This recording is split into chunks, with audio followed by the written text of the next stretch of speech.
today that is on the Blaze that is a terrifying vision of the end. Business Insider said, you know, we hear these grim predictions all the time, and normally we just kind of write them off.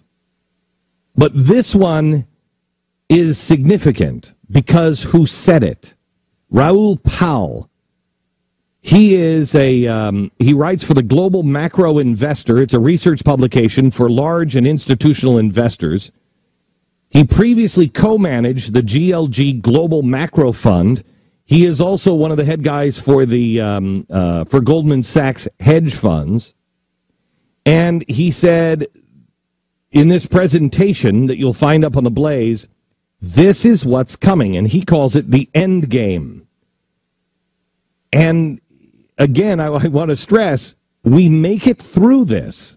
But here's one of the experts on what he says is coming. And I want you to listen to the logic behind it. Don't listen to the fear, listen to the logic behind it. The world has no engine of growth, with most of the G20 countries approaching stall speed at the same time. Now, what is that? G20, that's the 20 biggest countries in the world. Approaching stall speed. We have no engine of growth. Ask yourself this question: what is the engine of growth in the United States? Currently, it is being set up that the engine of growth is the stimulus package, is the United States government. Is that real growth? I contend, and you know the answer, no. Where is any growth coming from?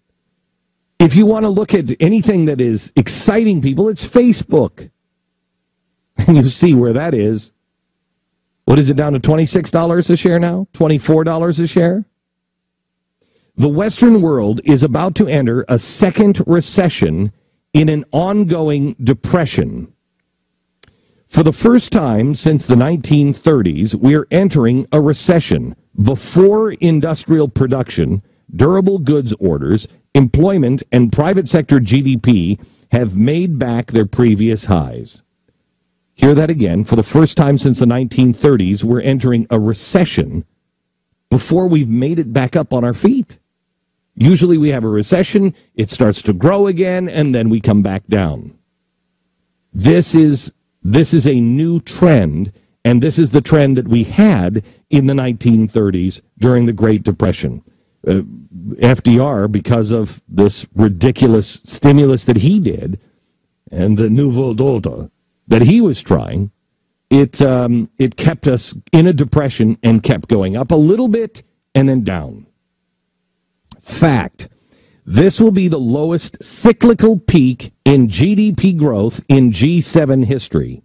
These are the weakest ever foundations on which to enter a recession. The problem is down to one thing: debt. This is significant. The 10 largest debtor nations on Earth have total debts of over 300% of world GDP. History tells us that when sovereign defaults occur, what does that mean?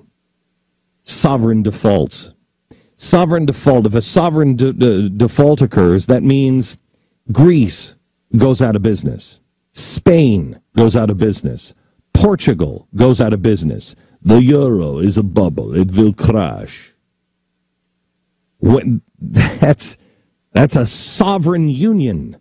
When that thing crashes, that's what he's talking about.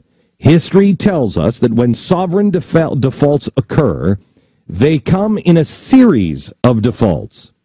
We need to understand history in order to grasp the present. The domino effect. In history, when you have a default, one falls into the other and the other and the other. So he says, what is coming?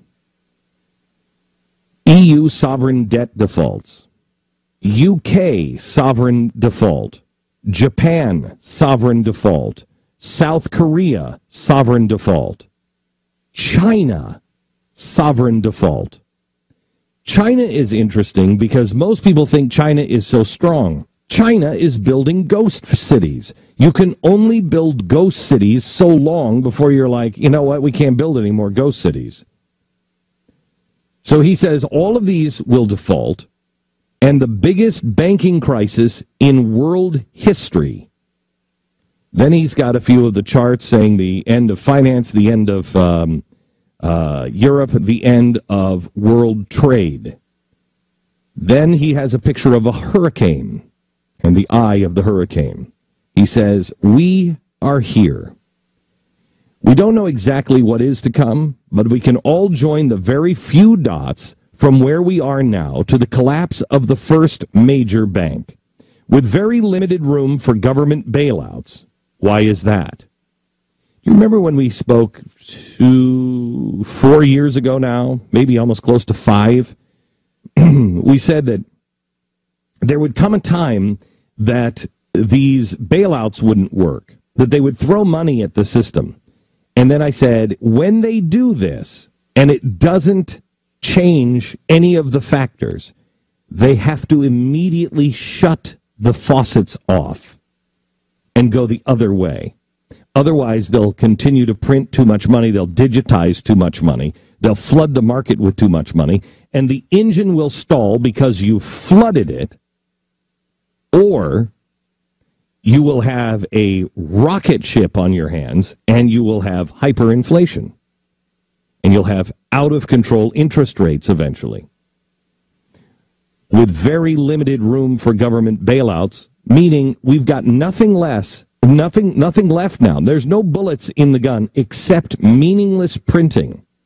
We can easily join the next dots from the first bank closure to the collapse of the whole European banking system, and then to bankruptcy of the governments themselves. There are almost no brakes in the system to stop this, and almost no one realizes the seriousness of this situation.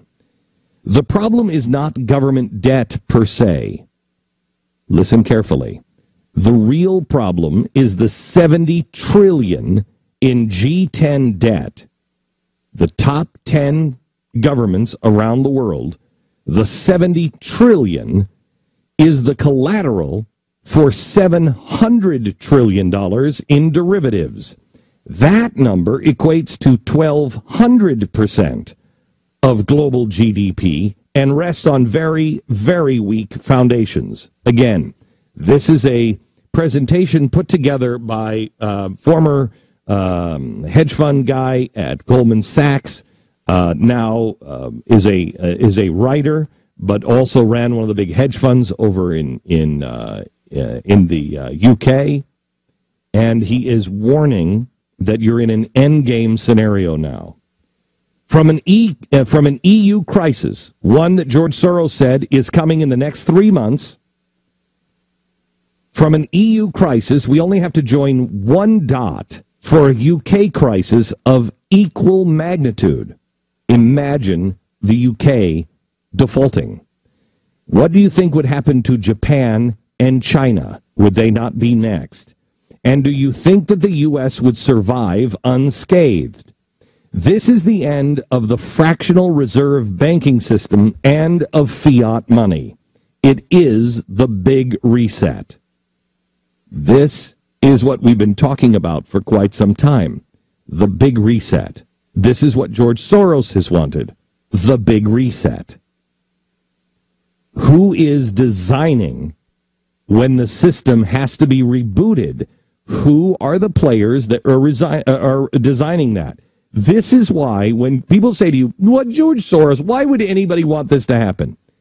Because if you know the reset is coming anyway, if you know it's unsustainable, then you want to be the one to design what the future looks like. Remember the Fabian socialist window. We'll remold it closer to our heart's desire.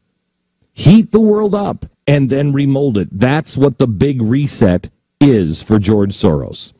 From a timing perspective, I think 2012 and 2013 will usher in the end.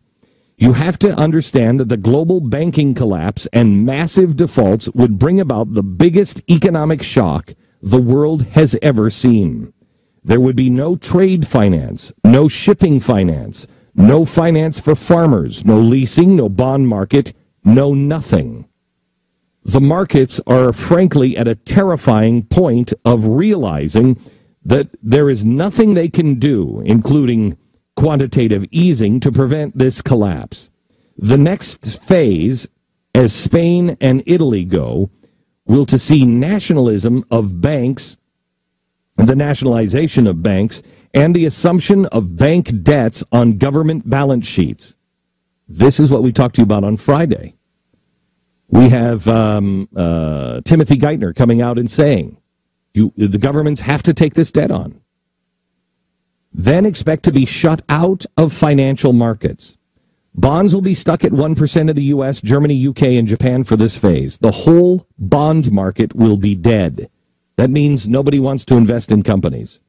Short selling on bonds will be banned. Short selling stocks will be banned. CDS, banned. Short futures, banned. Put options, banned. All that will be left will be the dollar and gold. As defaults in governments and banks come to fruition, we risk a closure of the stock market entirely and a closure of the banking system as occurred in Argentina in 2001, Russia in 1998, and Brazil in 1999. We have around 6 months of trading in Western markets to protect ourselves or make enough money to offset future losses. Spend your time looking at the risks of custody, safekeeping, counterparty, etc.